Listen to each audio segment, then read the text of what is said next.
Hello. Um, this session will be talking about accessibility and inclusion of the hearing impaired in respect to film, TV, and audiovisual online content consumption.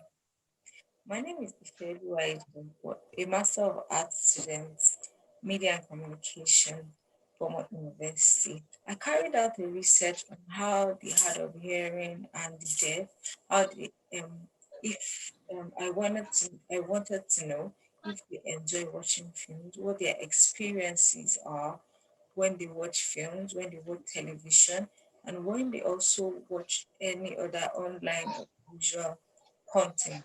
So, wanted to know what genre of films you like to watch. And I also wanted to know how to improve upon it when I know what their experience is like. In this session, the significance of the study, accessibility and inclusion, um, coping methods, mobile communication, accessible devices. Those are the things that would be addressed and explained. So I believe the best way to explain or to give an illustration to this is okay, if you could go in front of a TV and you turn it on and you let something play on it, say a movie, and you close your eyes. Closing your eyes, it means maybe your ears are the only things working or are the only things that you're going to use to perceive or to watch the movie.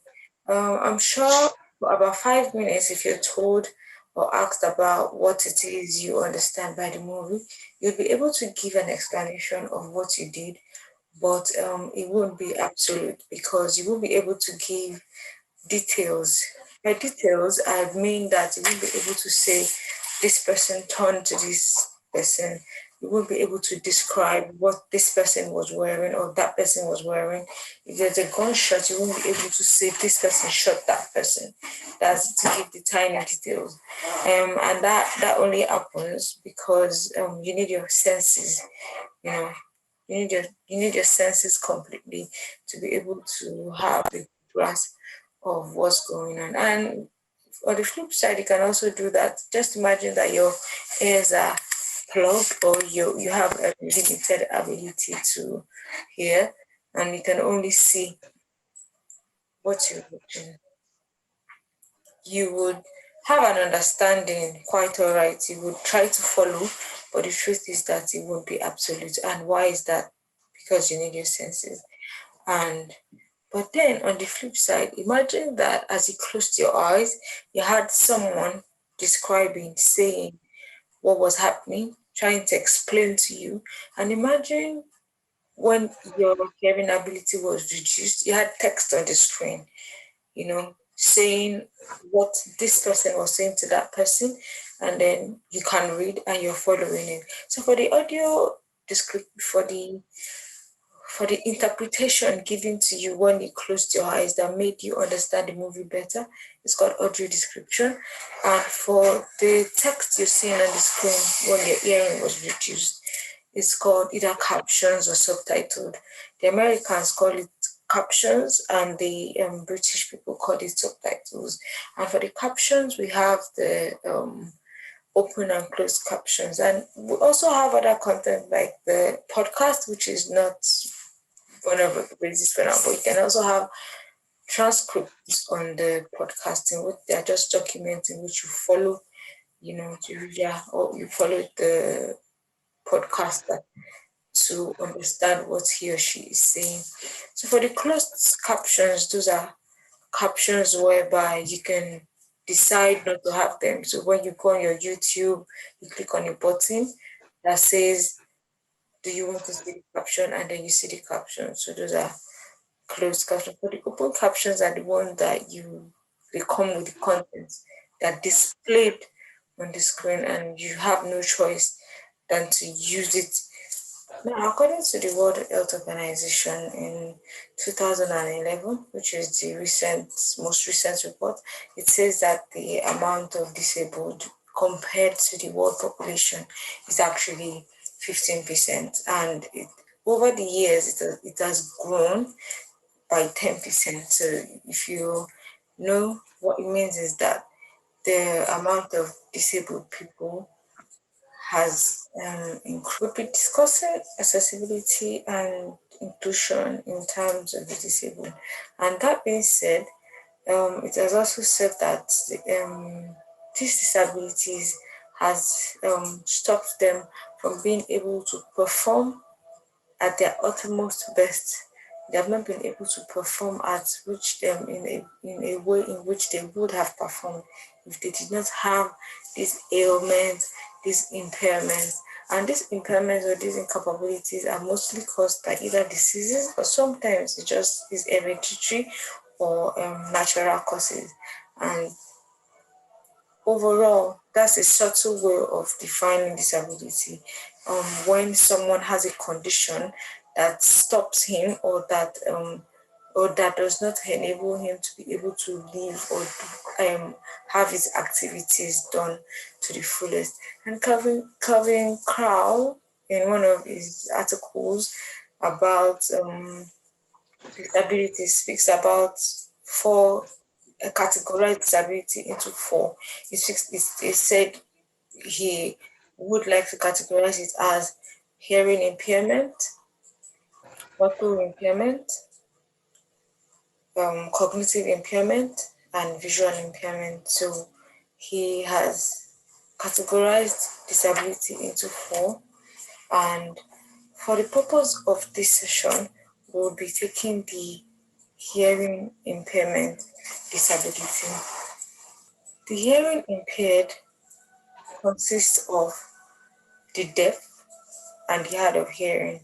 The deaf are the people that do not feel or do not hear at all, both in tone and pitches, where the hard of hearing are people that hear some tone, some pitch, but not all. So you see someone that can listen to you, that can read your lips because he or she understands or he or she can hear a little bit.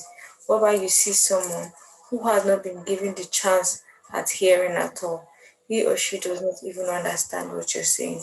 And that's where the issue of language also come in. There, you have the people who are identified as deaf and the people that still identify, and they have formed a culture from themselves. They belong to a cultural group, and you have the other kind of deaf people that they also want to identify with the hearing people, and they are deaf. But the significance of this study is that over the years, deaf is people with disability up to 2 to 4% initially, but now it's been up to 10% increase over the years. So it is very imperative that these people are put into consideration when content creators plan to create their content.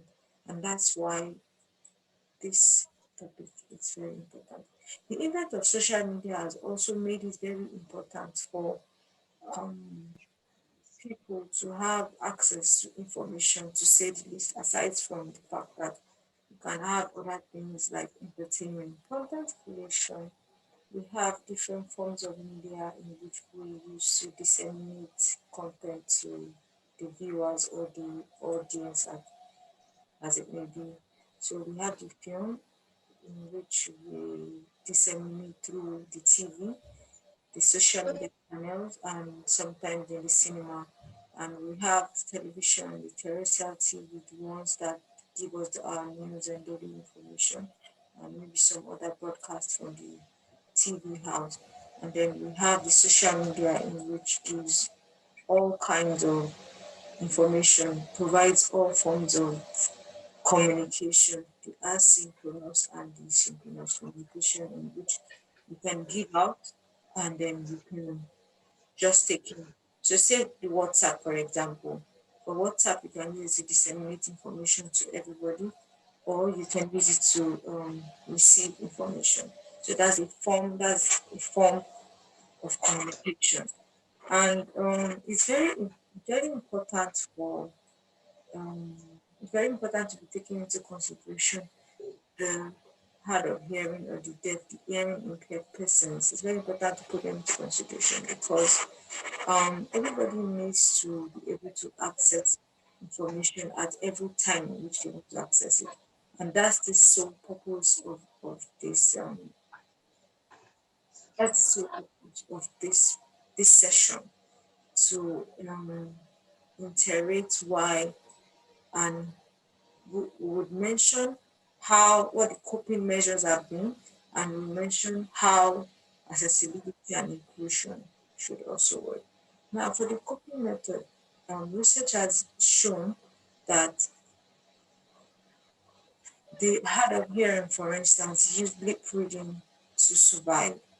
And that means that when you see someone that is hard of hearing, they you might not know because they can read your lips, to understand what you're saying. The adult hearing use lip reading as a coping measure, while the deaf use sign language as a coping measure, and that's when they're undergoing communication in their daily lives. But as content creators, it is very important that we include them in creating the content, we include them when creating this content so that they can also have access to it. And this having access and being included is in different stages. And the purpose of this research is to state the present situation and also to ascertain if the hearing impaired or the deaf, how they feel when they watch this content, the present content, the ones that are available now. How do they feel? Do they enjoy it? Do they feel included? Do they enjoy going to the cinema? That is what this project is about. And then we were able to find out that no, the deaf and the hard of hearing do not like going to the cinema. The deaf and the hard of hearing do not really enjoy watching movies. But surprisingly, they enjoy watching movies with their family. And most of them said they enjoy watching movies with their family because they can ask their family, oh, what did they say? What did I miss out? If they see them laughing, they can say, oh, what was funny? And because they are with their friends and family, they can come back or they are willing to explain to them what they what they missed out. And it made it very obvious that things need to be done, more coping measures or more solutions need to be provided and hard of hearing when we are trying to disseminate content that has been created. However, we also try to find out if they had personal coping measures in which they use in their daily lives when watching this content. And just like we had found out previously, the coping methods we had, lip reading, for the ones that understood the language in which the content was being created.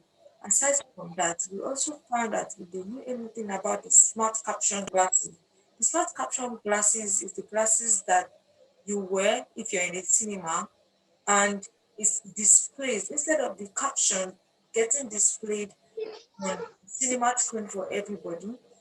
It's like a customized glasses for people who have hard of hearing. You put it on and the captions are displayed right in front of the glasses. And we found out that most of them have never even heard of the capturing glasses. And this also pointed out that you need, there is tell these people that there's a solution in which you can also opt for. And what we have also realized is that these smart caption glasses are more common in the United States than in the United Kingdom. And another thing, as regards the cinemas, which it's also entwined with the laws of accessibility. We have several bodies that have given regulation, but we realized during the course of this study, I realized during the course of this study that these laws are working mostly in the United States, especially in the cinemas, especially in the content being created. You cannot push out content without your subtitles. You cannot put out content without your audio description. This content are available for the disabled. You have a hearing.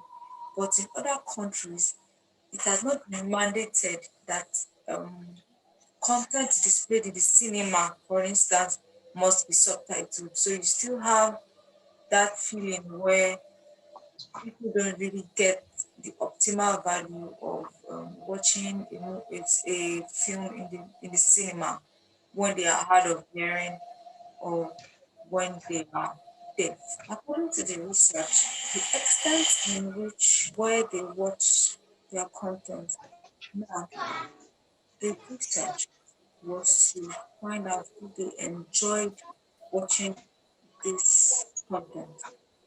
It was also to find out if where they watched it was proportional or was where they watched it, if it was affected, if it was enjoyed due to if this content were enjoyed due to where it was watched.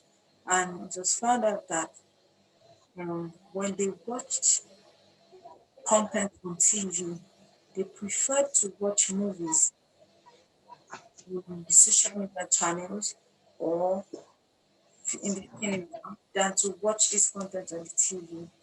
The complaint was that the live captions on the TV are not accurate, and this is due to the software. So, so furthermore, I researched and found out that it is due to the software that is being used.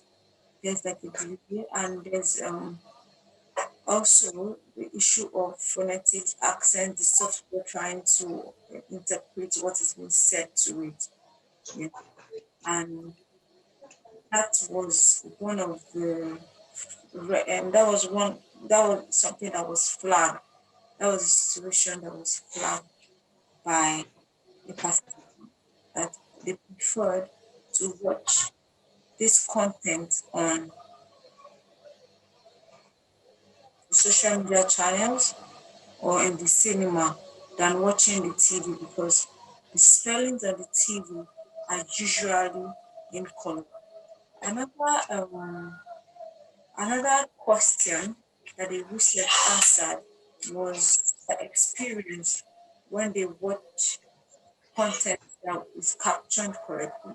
And all of them said that it allowed them to concentrate, it allowed them to, have a feel a more understand. And so it was concluded that captions are great, captions captions do absolutely a good work when the art of hearing or watching the video content. Another thing that we found out is that the deaf need to be included as well, especially the ones that do not understand the language in which these contents are created.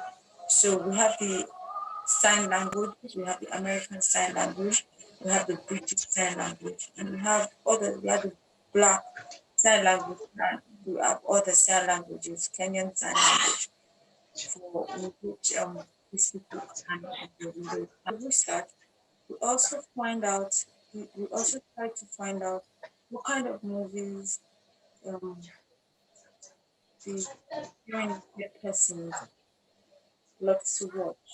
And it was found out that the action movies are the movies that they love to watch. And this is not far-fetched because the action movies mostly do not involve dialogue. But dialogue, you have to follow through. You have to know what this person is saying, that person is saying to speak how one, speak how two, to be able to make meaning of what is being said. But for the action film, you can basically see all that is being done, understand the movie, you understand the show, found out that they had a hearing and they preferred action movies than all other genre of movies. We also realized that they loved comedy that and comedy, and this is because um, facial expression, you know, which is part of communication, facial expression. They, when you read lips, you see the face, you hear by looking at the face, by seeing what the person is saying, and you realize that they preferred comedy as well because you could see the clowning character from the speech or from what the person is trying to say. The gestures, the body language already suggests comedy, already suggests clowning. So they prefer comedy when watching movies. In conclusion, it is important to know that generally there has been an improvement in um, accessibility and inclusion in the thought process of content creators, app generators, and um, putting in mind the deaf and the hard of hearing. Recently, about 3 days ago, Instagram added auto generated captions to the application. And just like we know, YouTube as for all content created from 2010 till date, YouTube has mandated all content creators to provide transcribed version, and they have also made took it upon themselves to have captions generated for such content as well. So that we are aware that content managers, content generators, app producers are already putting accessibility and inclusion into their action plan. We are already aware of that. But we would also try to iterate, or we would also try to speak more and advocate that we keep doing this, we don't get tired. We also want to say that since it has been noticed or since it has been researched and we can assertively say that the deaf and the hard of hearing prefer their content being subtitled, they enjoy it more when it's subtitled. Content that have this, that have subtitles should be created. Then we also have assistive devices, just like the smart caption glasses I spoke about, and just like the hearing aids as well. So those are things that also help the hard of hearing to enjoy watching this content. And I believe that this project can still be elaborated, but right now, for content creators, for app creators, and even for engineers that want to make things like the smart caption glasses or the hearing aids. We have several kinds of hearing aids, and I believe that this research is also important to them so as to know to what extent the progress have been made. And interestingly, speaking of the media world, speaking of films and TV, we have a lot. We have a lot of movies that have been made, like Sound of Metal, Deaf You, and these are movies that explain what these people go through, the hard of hearing in their community.